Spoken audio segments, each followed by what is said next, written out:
নমস্কাৰ আজিৰ ভিডিঅ'টোত আমি আলোচনা কৰিম অসম পুলিচৰ এবি ইউবি এপিআৰৰ লগতে অসম পুলিচৰ এছআই আৰু এডিআৰই প্ৰিভিয়াছ ইয়াৰৰ এমচিকিউ সমূহ যেটো এই প্ৰশ্নসমূহ আগৰ পৰীক্ষাসমূহত আহি গৈছে গতিকে প্ৰশ্নসমূহ অত্যন্ত গুৰুত্বপূৰ্ণ গতিকে ভিডিঅ'টো শেষলৈকে চাবলৈ চেষ্টা কৰিব বন্ধু বান্ধৱীসকল আজিৰ প্ৰথম প্ৰশ্নটো হৈছে আহোম সাম্ৰাজ্যৰ শেষৰটো ৰাজধানী কি আছিল ইয়াতে চাৰিটা অপচন দিয়া আছে এই অপচন কেইটাৰ ভিতৰত শুদ্ধ উত্তৰটো হৈছে option number B Jorhat Jorhat হৈছে আহোম সাম্ৰাজ্যৰ শেষৰটো ৰাজধানী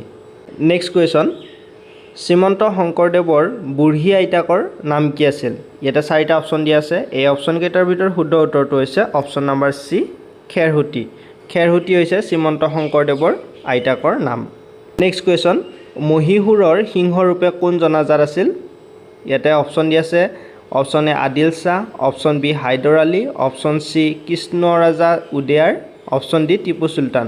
এই চাৰিটা অপচনৰ ভিতৰত শুদ্ধ উত্তৰটো হৈছে অপচন নম্বৰ ডি টিপু সুলতানক মহীশূৰৰ সিংহৰূপে জনাজাত নেক্সট কুৱেশ্যন ভাৰতবৰ্ষৰ কোনখন ৰাজ্যত জালিয়ানৱালাবাগ অৱস্থিত ইয়াতে চাৰিটা অপচন দিয়া আছে এই অপচন কেইটাৰ ভিতৰত শুদ্ধ উত্তৰটো হৈছে অপচন নম্বৰ এ পাঞ্জাবত জালিয়ানৱালাবাগ অৱস্থিত নেক্সট কুৱেশ্যন দ্বিতীয় বিশ্বযুদ্ধৰ সময়ত নিম্নলিখিত কোনখন দেশ ঐক্য গোটৰ অংশীদাৰ আছিল ইয়াতে চাৰিটা অপচন দিয়া আছে এই অপচন কেইটাৰ ভিতৰত শুদ্ধ উত্তৰটো হৈছে option B Japan next question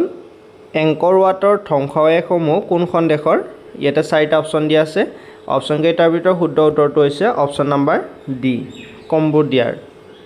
next question নিম্নলিখিত কোনখন দেশৰ সৈতে অসমে আন্তৰ্জাতিক সীমান্ত ৰেখা স্পৰ্শ কৰে ইয়াতে চাৰিটা অপচন দিয়া আছে এই অপচন কেইটাৰ ভিতৰত শুদ্ধ উত্তৰটো হৈছে অপচন নম্বৰ সি বাংলাদেশ আৰু ভূটান নেক্সট কুৱেশ্যন ভাৰতৰ আটাইতকৈ পশ্চিমত থকা ৰাজ্যখন কোনখন ইয়াতে চাৰিটা অপচন দিয়া আছে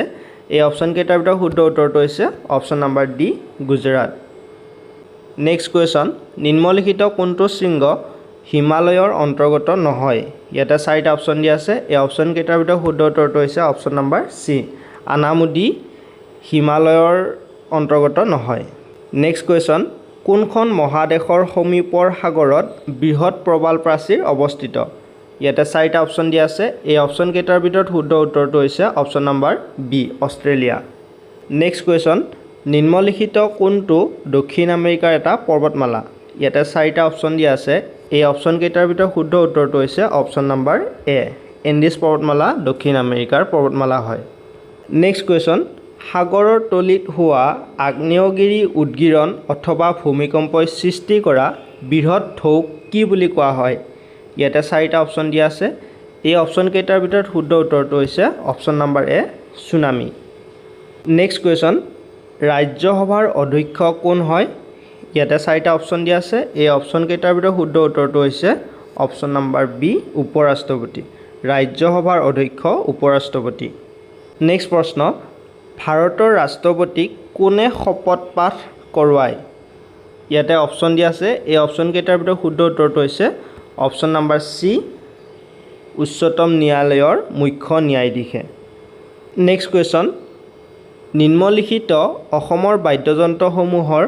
কোনটো সাধাৰণতে বাঁহেৰে নিৰ্মিত ইয়াতে অপচন দিয়া আছে এই চাৰিটা অপচনৰ ভিতৰত শুদ্ধ উত্তৰটো হৈছে অপচন নম্বৰ ডি টকা টুকলাই চাহ গৱেষণা কেন্দ্ৰ ক'ত অৱস্থিত ইয়াতে চাৰিটা অপচন দিয়া আছে এই অপচন কেইটাৰ ভিতৰত শুদ্ধ উত্তৰটো হৈছে অপচন নম্বৰ এ যোৰহাট টুকলাই চাহ গৱেষণা কেন্দ্ৰ যোৰহাটত অৱস্থিত নেক্সট প্ৰশ্ন গোবিন্দ ভৱন কাৰ্যালয়ৰ এটা গোট গীতাগ্ৰেছ কোনখন ৰাজ্যত অৱস্থিত ইয়াতে চাৰিটা অপচন দিয়া আছে অপচন কেইটাৰ ভিতৰত শুদ্ধ উত্তৰটো হৈছে option number D Uttar Pradesh next প্ৰশ্ন ভাৰতীয় সংসদত কোনো এটা দিনৰ অধিৱেশনত আগতীয়া জাননী অবিহনে প্ৰশ্ন বা বিষয় আদি উত্থাপন কৰিবৰ বাবে ধাৰ্য কৰি থোৱা এঘণ্টা সময়ক কি বুলি কোৱা হয়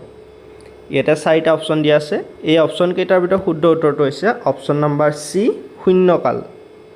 নেক্সট প্ৰশ্ন নীতি আয়োগৰ অধ্যক্ষ কোন ইয়াতে চাৰিটা অপচন দিয়া আছে এই অপচন কেইটাৰ ভিতৰত শুদ্ধ উত্তৰটো হৈছে অপচন নম্বৰ বি প্ৰধানমন্ত্ৰী নীতি আয়োগৰ অধ্যক্ষ হৈছে প্ৰধানমন্ত্ৰী নেক্সট প্ৰশ্নটো হৈছে নুমলীগড় শোধনাগাৰ অসমৰ কোনখন জিলাত অৱস্থিত ইয়াতে চাৰিটা অপচন দিয়া আছে এই অপচন কেইটাৰ ভিতৰত শুদ্ধ উত্তৰটো হৈছে অপচন নম্বৰ সি গোলাঘাট। বন্ধু বান্ধৱীসকল, এই ভিডিঅ'টোত আমি ADRE প্ৰিভিয়াছ ইয়াৰৰ MCQসমূহ আলোচনা কৰিলোঁ। যদি আপুনি ভিডিঅ'টো চাই উপকৃত হ'ব বুলি ভাবিছে তেন্তে লগৰ বন্ধু বান্ধৱীৰ সৈতে ভিডিঅ'টো শ্বেয়াৰ কৰিব